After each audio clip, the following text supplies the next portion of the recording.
தொடர்ந்து விரைவுச் செய்திகளை பார்க்கலாம்.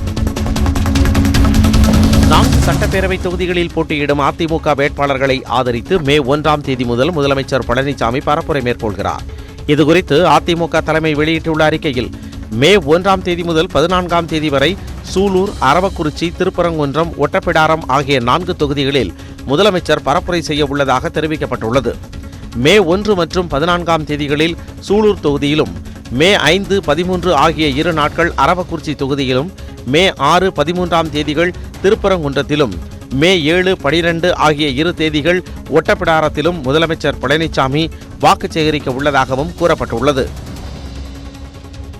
கொழும்பு மற்றும் துபாயில் இருந்து சென்னைக்கு கடத்தி வரப்பட்ட 44 லட்சம் ரூபாய் மதிப்புள்ள தங்கம் பறிமுதல் செய்யப்பட்டது. கத்தார் தலைநகர் தோஹாவில் இருந்து மஸ்கட் வழியாக சென்னை வந்த ரியாஸ் அகமது என்ற பயணி பெல்ட்டில் மறைத்து வைத்திருந்த 31 லட்சம் ரூபாய் மதிப்புள்ள 972 கிராம் தங்கத்தை சுங்கத்துறை அதிகாரிகள் பறிமுதல் செய்தனர். அதேபோல் கொழும்பில் இருந்து சென்னை வந்த புதுக்கோட்டையைச் சேர்ந்த முகமது இக்பால் என்ற பயணி உள்ளாடைக்குள் மறைத்து வைத்திருந்த 6 லட்சம் ரூபாய் மதிப்புள்ள 202 கிராம் தங்கத்தையும், துபாயிலிருந்து வந்த சென்னையைச் சேர்ந்த அப்துல் ரஹீம் என்பவரிடம் 190 கிராம் தங்கத்தையும் அதிகாரிகள் பறிமுதல் செய்தனர். நேற்று ஒரே நாளில் 44,43,000 ரூபாய் மதிப்புள்ள 1 கிலோ 364 கிராம் தங்கத்தை கைப்பற்றி 3 பயணிகளிடம் அதிகாரிகள் விசாரணை மேற்கொண்டனர். கொடைக்கானல் மற்றும் சுற்றுவட்டார மலை கிராமங்களில் நேற்றிரவு பரவலாக மழை பெய்தது. கொடைக்கானலில் நேற்று காலையில் இருந்தே கருமேகங்கள் சூழ்ந்து காணப்பட்ட நிலையில் மாலையில் குளிர்ந்த காற்று வீசியது. இதையடுத்து கொடைக்கானல் நகரம் மற்றும் கீழ்மலை மற்றும் மேல்மலை கிராமங்களில் சுமார் 1 மணி நேரத்திற்கு மேலாக மழை பெய்தது. இதனால் நீராதாரங்கள் பெருக துவங்கி இருப்பதால் விவசாயிகள் நடவு பணிகளை தீவிரப்படுத்தியுள்ளனர். கிருஷ்ணகிரி அருகே நடைபெற்ற மகாபாரத திருவிழாவில் திரௌபதி அம்மன் திருக்கல்யாண வைபோகம் கோலாகலமாக நடைபெற்றது. முருகம்பள்ளம் கிராமத்தில் உள்ள ஸ்ரீ திரௌபதி அம்மன் கோவிலின் 45வது மகாபாரத மகோற்சவ விழா கொடியேற்றத்துடன் துவங்கியது. முக்கிய நிகழ்ச்சியான திரௌபதி அம்மன் திருக்கல்யாணம் நேற்று நடைபெற்றது. இதில் முருகம்பள்ளம், பாலேப்பள்ளி, எலத்தகிரி, மாதனக்குப்பம், வெண்ணாம்பள்ளி உள்ளிட்ட 18 கிராம மக்கள் இணைந்து திரௌபதி அம்மனுக்கு சீர்வரிசை தட்டுக்களுடன் கலந்து கொண்டனர். இதையடுத்து திரௌபதி அம்மன் திருக்கல்யாணம் கோலாகலமாக நடைபெற்றது. நிகழ்ச்சியில் ஏராளமான பக்தர்கள் பங்கேற்று சிறப்பு தரிசனம் செய்தனர்.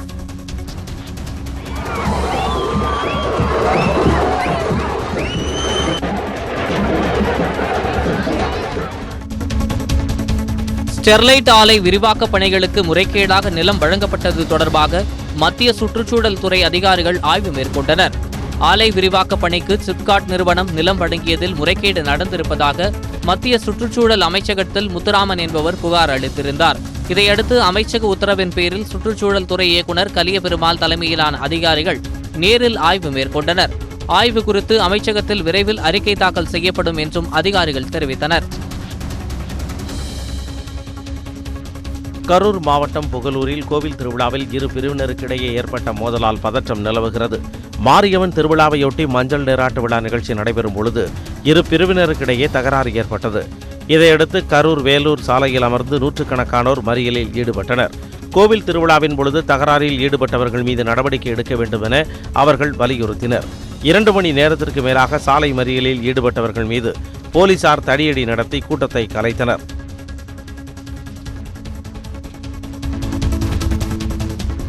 ஒட்டப்பிடாரம் சட்டமன்ற தொகுதி அதிமுக வேட்பாளர் மோகனை மாற்றக் கோரி அக்கட்சியினர் ஆர்ப்பாட்டம் நடத்தினர். ஒட்டப்பிடாரம் சட்டமன்ற இடைத்தேர்தலில் அதிமுக சார்பில் மோகன் போட்டியிடுவதாக அறிவிக்கப்பட்டுள்ளது.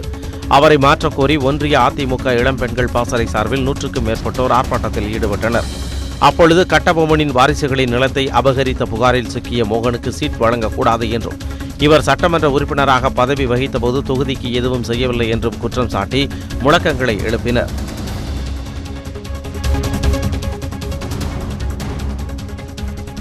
தான் ஒருபோதும் பிரதமராக விரும்பியதில்லை என்றும் சன்னியாசியாக போக விரும்பியதாகவும் பிரதமர் மோடி தெரிவித்துள்ளார். பாலிவுட் நடிகர் அக்ஷய் குமாருடன் கலந்துரையாடலில் பிரதமர் மோடி பல சுவாரஸ்யமான தகவல்களை மனம் திறந்து பேசியுள்ளார். அப்பொழுது ராணுவ உடையில் செல்லும் வீரர்களுக்கு கிடைக்கும் மரியாதையை பார்த்து தானும் ராணுவத்தில் இணைய விரும்பியதாகவும் அவர் கூறினார். தனக்கு கோபம் வரும் என தெரிவித்த பிரதமர் மோடி, ஆனால் அதை மற்றவர்களிடம் காட்டுவதில்லை என்றும் கூறினார். தான் ஒரு கடுமையான அதிகாரி இல்லை என தெரிவித்துள்ள மோடி, தான் அலுவலகத்திற்கு அதிகாலையிலேயே வந்துவிட்டு இரவு தாமதமாக திரும்புவதால் அப்படி தோன்றலாம் என்றும் கூறினார்.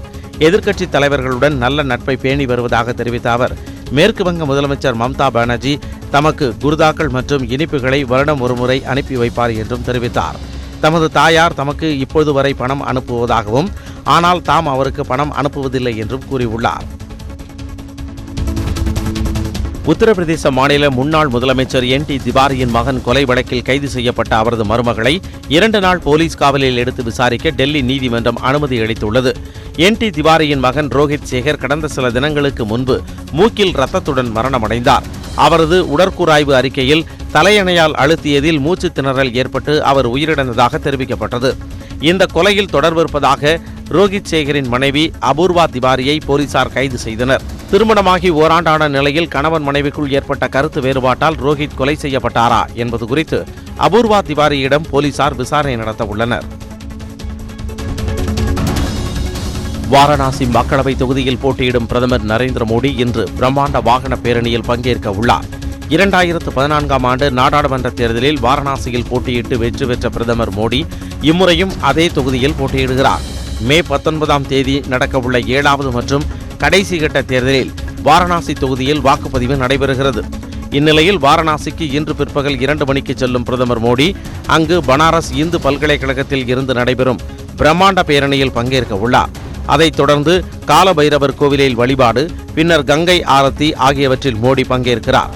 காசி விஸ்வநாதர் கோவிலில் நாளை வழிபட்ட பிறகு பிரம்மாண்ட பேரணியில் பங்கேற்றுவிட்டு மோடி வேட்புமனுவை தாக்கல் செய்ய உள்ளார்.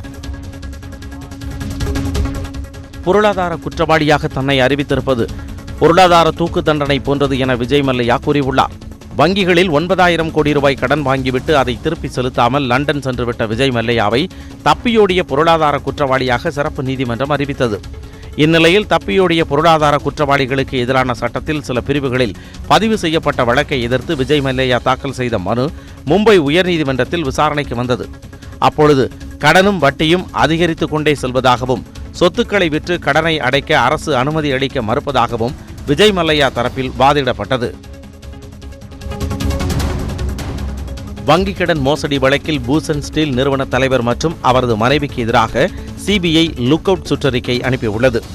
பூசன் எக் லிமிடெட் நிறுவனத்தின் தலைவர் சஞ்சய் சிங்கால் மற்றும் அவரது மனைவி ஆர்த்தி மீது 2348 கோடி ரூபாய் வங்கிக் கடன் பெற்றுவிட்டு மோசடி செய்துவிட்டதாக சிபிஐ வழக்கு பதிவு செய்துள்ளது.